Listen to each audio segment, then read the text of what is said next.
Okay, here's the 2019 NRL Round 9 preview, and of course this is the magic weekend where it's 2 solid days of rugby league at the Suncorp Stadium in Brisbane, so it's going to be a real fun weekend this weekend. Some great matchups to preview. Right, we start with the Titans Sharks. That is the first game of the weekend. I think this is going to be a scrappy affair, personally. I think the Titans, coming off the back of that defeat to the Cowboys, and the Sharks, with all the injuries they have, with like Matt Moylan out, Wade Graham out, some of the rearranging they've had to do in the forwards and the back line, I think this is going to be a scrappy game. The Sharks, though, did win against the Storm, and they showed some true character to do that. The Titans, I have some concerns that they've got some key injuries as well, and defensively they are just not good enough. And if the Sharks can get some momentum and start linking plays together, which we know they can, but they've struggled to this season. They've been a bit indifferent this season, a bit stop-start. But if the Sharks can click, this could be a long day for the Titans. I don't think it's going to happen this weekend. I think there's still too many players that are key players for the Sharks out injured, but they're doing enough to stay in contention into the finals reckoning already. The Titans have dug themselves a hole. They've only won 2 games so far in rounds 5 and 6. Or 6 and 7, I think. And they've dug themselves a bit of a hole. They're playing catch up with the teams above them. The Sharks, there's consistency with the Sharks, but the injuries have had a massive impact. The off-field issues as well, with the salary cap breach, have had a massive impact as well. I think it's going to be a scrappy game. I'm going for a Sharks win. I'm not sure about the Titans. I think the Titans promise much and deliver little. And this is an ongoing theme with the Titans. They are one of the worst teams in NRL history. They've made finals just 3 times. Not great. Tigers-Panthers, another game where we've got 2 teams that are struggling. The Tigers are just struggling defensively. And in the last few games in attack as well. They're not scoring enough points the last few games, and that is a concern. They've got some really talented players at their disposal. They got some pace in their side, and they're not scoring enough points, which is really surprising. The Panthers, the wheels have come off.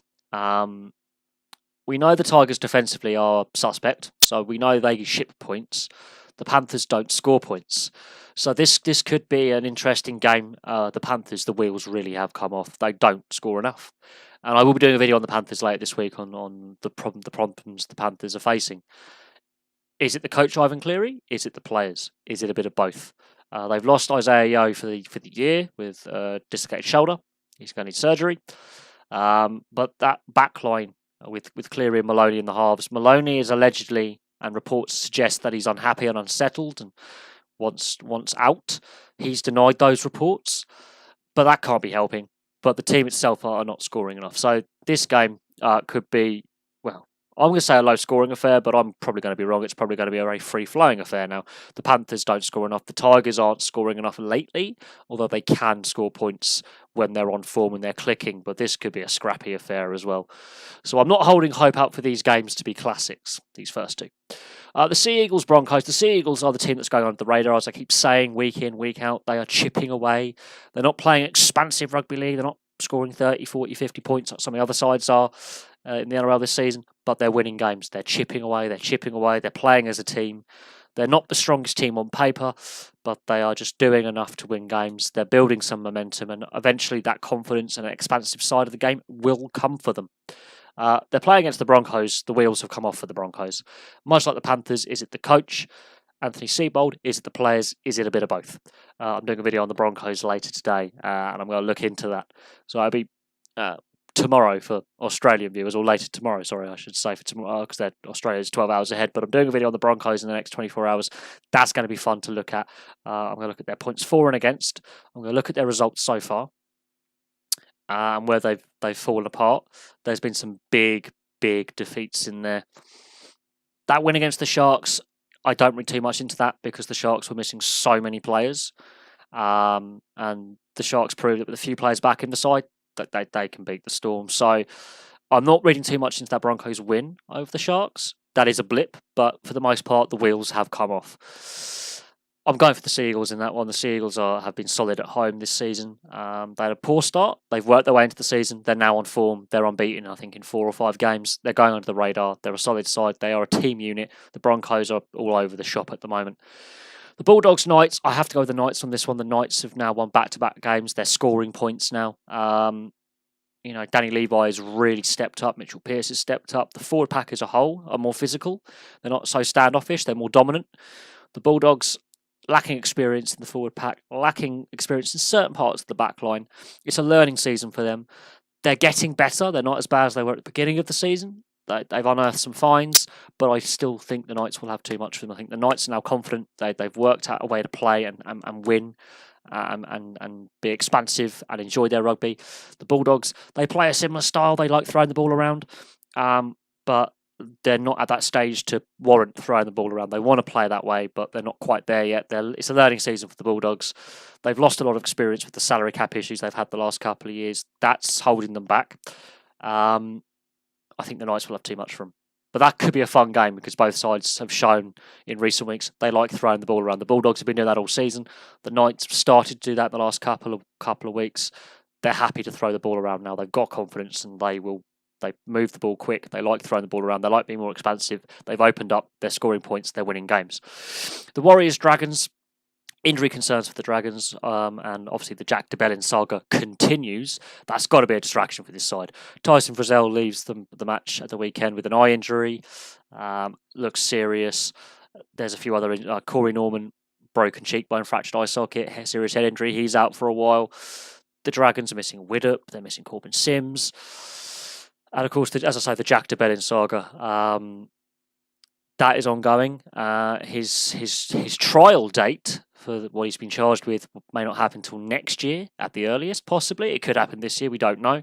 But Jack de Belin suing the NRL over the no-fault stand-down policy. I might have to do a video on that, but it does highlight issues with the Dragons' culture if that is the case. That was allowed. The situation was allowed to happen in the first place. The misbehaviour by the player, the serious offence that he's been accused of, which could be a lengthy prison sentence and could be his career over. That off-field stuff is affect the Dragons. The injuries are affecting the Dragons. I still think the Warriors, the wheels have come off. Their defence has just stopped working. Their defensive systems are starting to fail. They can score points, but defensively they're a shambles as well. The Dragons, I think they want to bounce back after that defeat against the Eels. They completely imploded themselves. This could be an exciting game. This could be a very open attack fest, defence secondary. But the Dragons have a lot of issues. The Storm versus the Eels, this is going to be fun. The Eels, we know they can score at will if they want to. The Storm, they have started to show signs of fragility.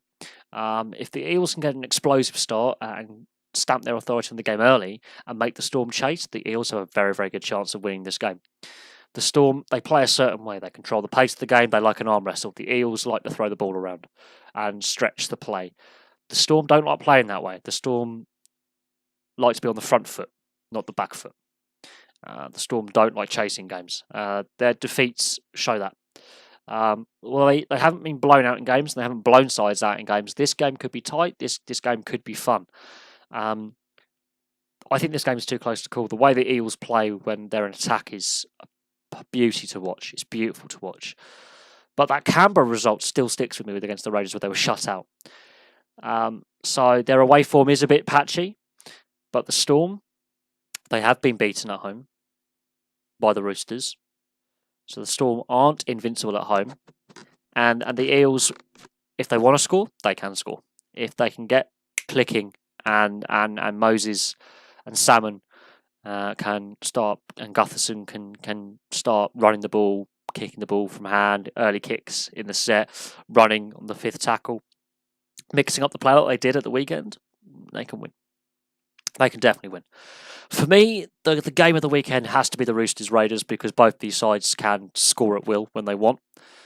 The Raiders are missing Bateman, though, with that eye injury. He's going to be out for about a month. How are they going to rejig that forward pack? Because he's an 80-minute forward. The Roosters, how do you stop Latrell Mitchell? This is going to be fun. This is going to be a lot of fun. I'm really looking forward to this Roosters-Raiders game. This could be the game of the round. This could have 60, 70 points in it. This could have a lot of tries. This could have a lot of points scored.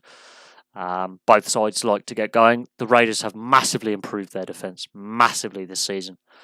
And I think Bateman and Sutton being added to that side and that forward pack being a bit more mobile and still just as physical but more mobile has helped. The Roosters have only lost once. The Raiders have lost, I think, twice. This is going to be fun.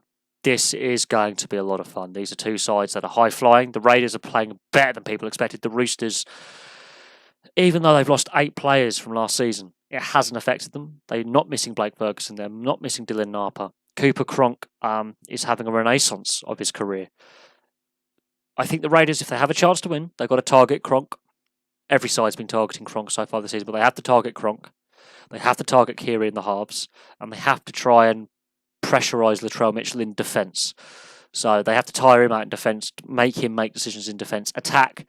If he's had to do a lot, if the Roosters have to do a lot of defending, that may tire them out because they're a high-paced team. So it's going to be interesting. On the Raiders side of things, they're missing Bateman from the pack. The Roosters may challenge that pack with the pace of the game, but the Raiders also play at a high pace as well. Both sides like getting repeat sets. This could be a game of the round. It could be low scoring, but still highly entertaining. This could be the game of the round. And we finish with the Rabbitohs Cowboys. I think the Rabbitohs and the Roosters are, the two best sides in the comp at the moment. The Raiders and the Storm aren't far behind. The Sea Eagles are going under the radar. This could be a good game as well. The Cowboys getting that win over the Titans, getting their 3rd win of the season, proving they can score points. Jake Granville is going to be crucial. Taumalolo's back. How fit is Taumalolo? That's going to be interesting to know how fit he is. But the Cowboys, they've got a bit of confidence out of last weekend. The Rabbitohs, though, Christ, they destroyed the Broncos. This Cowboys side, while they've got a bit of confidence, they are also struggling. They've had a poor start to the season. Defensively, they haven't been great. And the Rabbitohs can also score at will. Some of the highest scoring teams are the Rabbitohs, Roosters, Raiders and Eels. These teams can easily put 30 points on the board. The Knights have started to score points as well. There are some teams at the moment who are scoring freely at will. And there are some other teams like the Cowboys whose defence has been suspect. The Rabbitohs, the Roosters, the Raiders, their defence is pretty tight. The Knights, even when they were losing games, for the most part, their defence was pretty tight.